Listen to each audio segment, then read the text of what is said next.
In this lesson, we're going to cover the first recipe in this class, which is a tomato tart. I'm going to use heirloom tomatoes to make this tart, but you could use any tomatoes. And the techniques I've covered in this class can be applied to other savory tarts as well. So in case if you want to make a mushroom tart or a spinach tart, you could use the same techniques and the same dimensions and shaping methods, and you can make the tart. So when we make the tomato tart, I think the only thing you need to be careful about is that you salt the tomatoes when you cut it. Now this is really important because we want to draw all the moisture out from the tomatoes. Similarly, if you're using mushrooms or spinach, we cook the spinach or mushrooms down just to remove the water. So the water can actually make the pastry quite soggy. So this is the only step we need to consider. So now let's begin the recipe. The first step in making the tomato tart is to divide the puff pastry into half.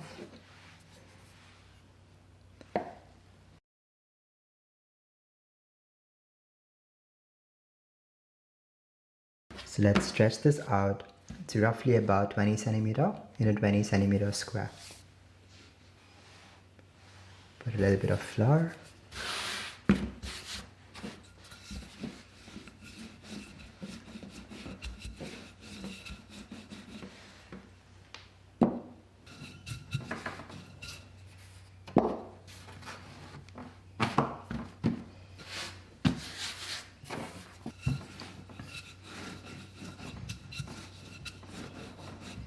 So let's measure the pastry now.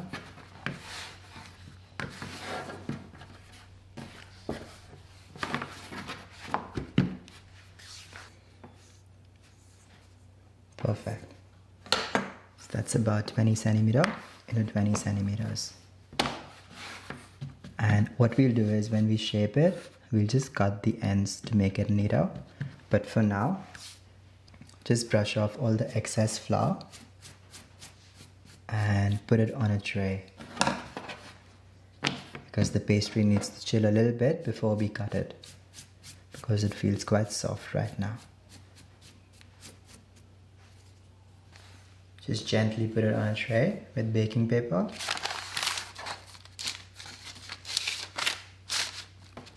Perfect. And just cover with a plastic sheet so it doesn't form any dry spots. And I'm going to rest this in the fridge for 30 minutes so the butter in the pastry sets really nicely, and then I can cut it and trim it. So meanwhile, I'm going to start preparing the rest of my ingredients for the tomato tart. After we've rolled the pastry, what we'll do is we'll prepare the tomatoes.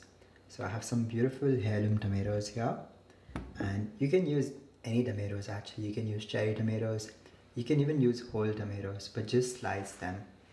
So the most important thing when we use tomatoes is that we need to draw out the moisture from them, because what happens is that if I cut it in half and I bake it in a pastry, it's gonna lose a lot of water and it's gonna make our pastry really soggy.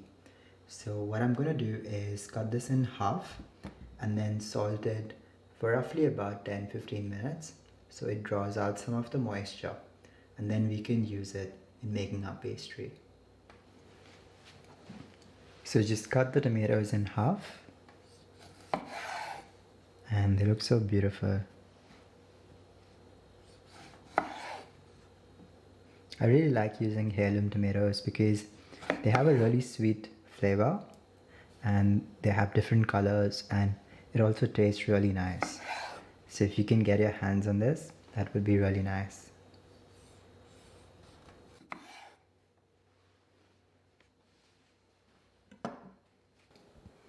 After you finish cutting the tomatoes, just place them skin side down so the seeds basically face up because we want to draw out the moisture, and we're going to just season them with salt. So take some sea salt and just gently put it on all of them. We don't want to put too much salt, but at the same time we have to season them well. And I like using sea salt here because it's healthy and it's more tastier, and it's not as sharp as normal table salt.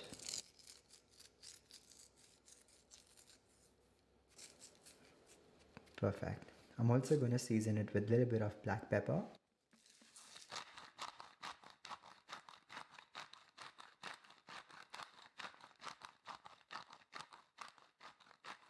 So just set this aside for about 15 minutes and then just let it release all its moisture. So while our tomatoes are resting, I'm going to discuss some of the ingredients and some of the ideas when you assemble the tart. So I like putting some cream cheese on the bottom of the tart because it gives a really nice flavor and it really complements the tomatoes. And when you bite into the tart, it gives a really nice creaminess. You could also use feta, you could use ricotta, you could also use blue cheese. So whatever cheese you like and whatever flavor profile you like, you could use that. And when I put the cream cheese, I'm going to season it with some salt and pepper. So I'll just do that now. Just put a tiny bit of salt in it and a little bit of pepper.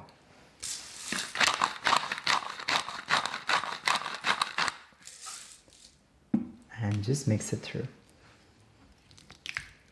And make sure that the cream cheese is really soft because it makes it easier to spread on the tart. Perfect. So that is ready. The next ingredient we're going to be using is some mustard. So I'm using some Dijon honey mustard. You could use any mustard you can get your hands on, but I like this because it's got a more milder flavor. Also the mustard really complements the tomatoes because it cuts through the fat in the tart and it's got a really acidic flavor. But make sure that you don't use a lot of it because the flavor is really strong. But use a little bit if you like. The next one is smoked cheddar, and this is one of my favorite cheeses. You could use parmesan as well, and any hard cheese will do. So the purpose of using a hard cheese is to put it on the base so it absorbs all the moisture when the tomatoes are baking. So that is why I really like using a hard cheese. The next ingredient is thyme. So I'm using some fresh thyme which I got from my garden. You could use sage, you could use rosemary as well. Totally up to you which flavor you like. So the reason I'm using fresh herb is because when you bake the tomatoes with the fresh herb, it basically infuses the tomatoes with the flavor. So I mean, if you can't get it, it's completely fine. You can make it without that as well. But I just really like the additional layer of flavor. So when I'm assembling the tart, I'll just show you in which order I use these ingredients. So after 30 minutes of resting, let's finally trim the pastry from the sides and let's prepare it for assembling the tart. So just take the pastry from here really gently. And what we want to do is just make all the sides really even.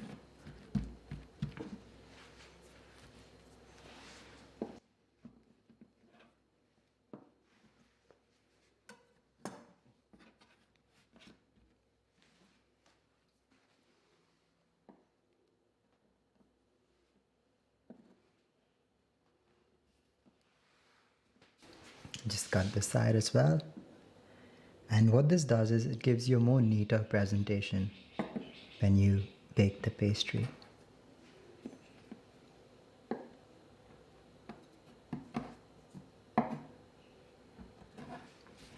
So you could totally bake the pastry like this, but what I like doing is I just like cutting the sides just about 2 centimeters in length and just sticking it here. So it forms a really nice border and the pastry looks really beautiful when it's baked. So just take a scale and just make a mark at about 2 centimeters, and similarly here as well. And you can just use the scale to guide you.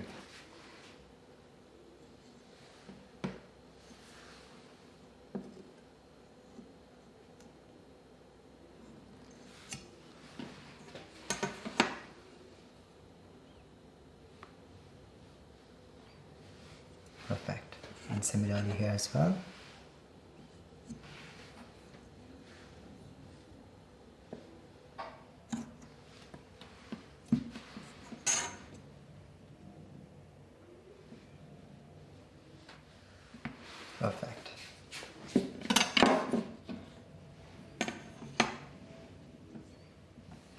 So you have these two strips, and I'm just gonna put a little bit of cream here. You can even put water just to stick this nicely. So just put some cream here. And this really helps it to stick, so it just rises really evenly. So just stick it on the side here.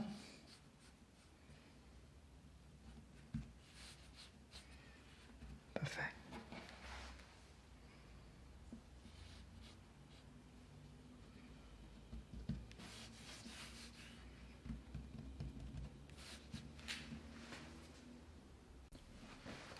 And just transfer it back to your baking tray.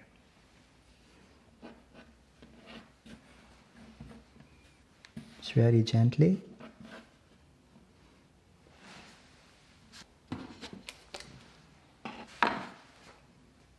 And the last thing we'll do is just poke some holes with our fork. So the reason we do this is because we don't want this part to rise too much, and it just bakes more evenly as well.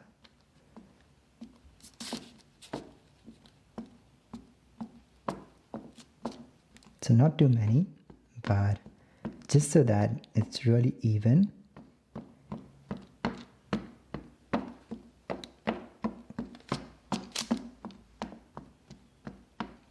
Perfect. So those are really good. So now our pastry is nicely docked.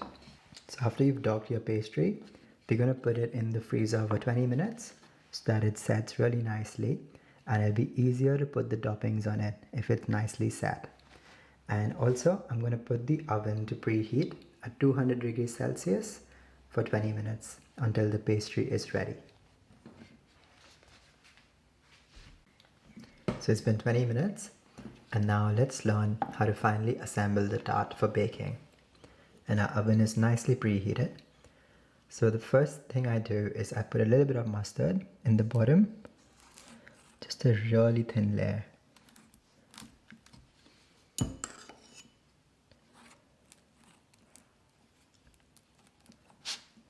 And using a palette knife really helps to spread it.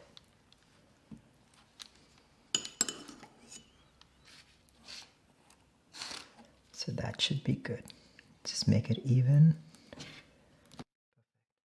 The next one, I'm going to put the cheese in the bottom so it forms a nice layer to absorb all the moisture. I'm going to use a microplane. You can even use a cheese grater.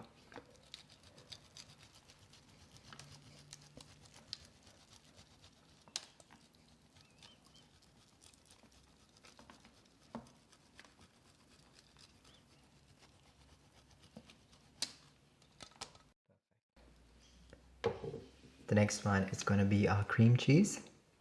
And to put the cream cheese, I'm just going to use a piping bag and just put a dollop everywhere.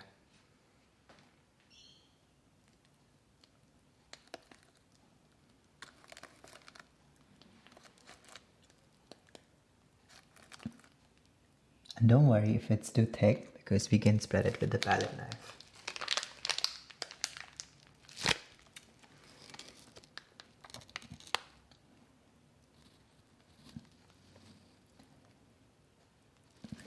Perfect. Just the corners as well.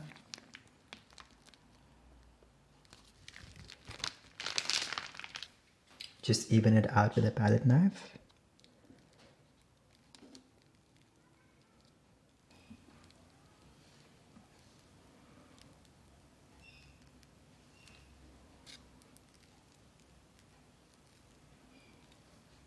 Just make sure that it's an even layer and it's spread throughout. And if your cream cheese is too thick, what you can do is you can put a little bit of cream in it, about a tablespoon at a time.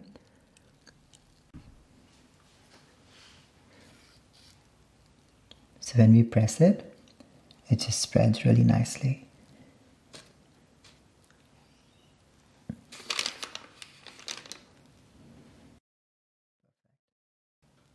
So I'm going to put the layer of tomatoes on top of this.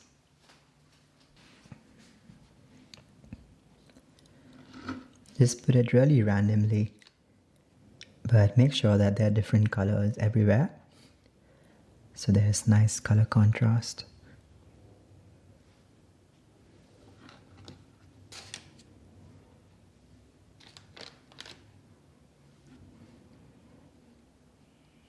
And when I put it, I just gently press it down slightly, so that when it bakes, it's like nice and even.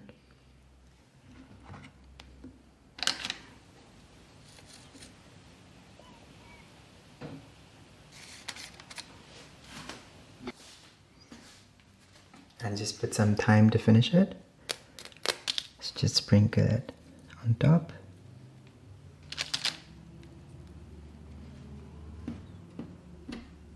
And just to give it a nice finish, what I'm going to do is I'm just going to cross the sides. So just take a knife and just make crosses like this.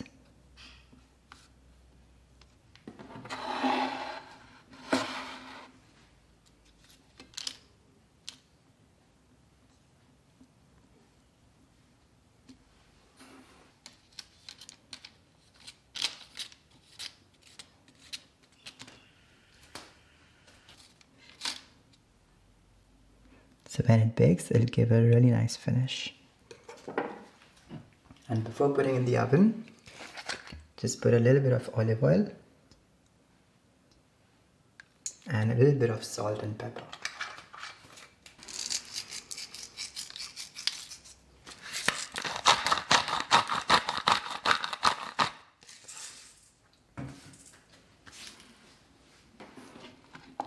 See how beautiful that looks? So I'm going to bake this for roughly about 30 to 40 minutes.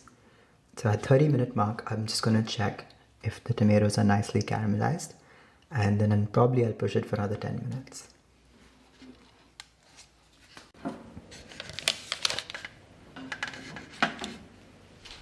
This is our final tomato tart, and I baked this for about 35 minutes. So the tomatoes are nicely caramelized, and I've got a really nice color on the pastry as well. So I'm going to cool this down for about 1 hour, just so that the pastry cooks through and dries out nicely. So when we cool it down, what I like doing is I like taking it from the tray and putting it on my cooling rack.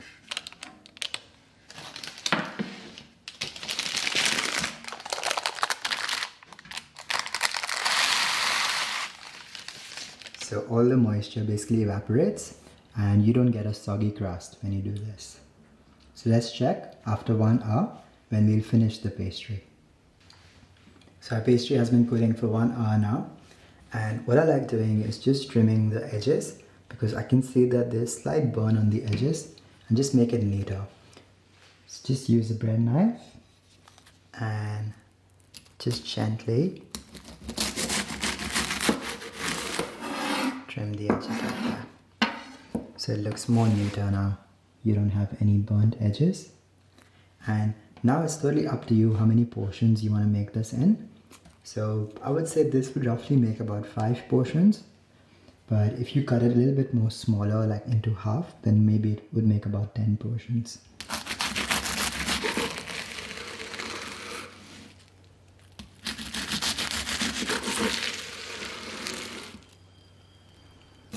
Perfect.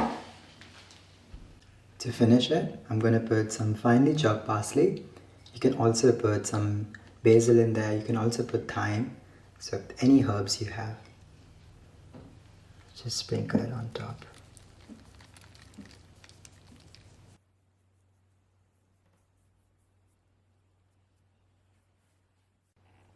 And this is the final tomato tart. It looks so beautiful.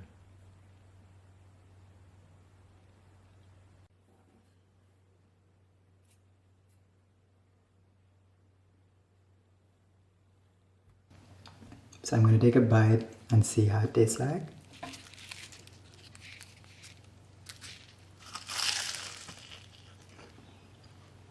The cream cheese tastes so nice with the tomatoes, and the pastry also gives a really nice and crunchy and savory element with the tart.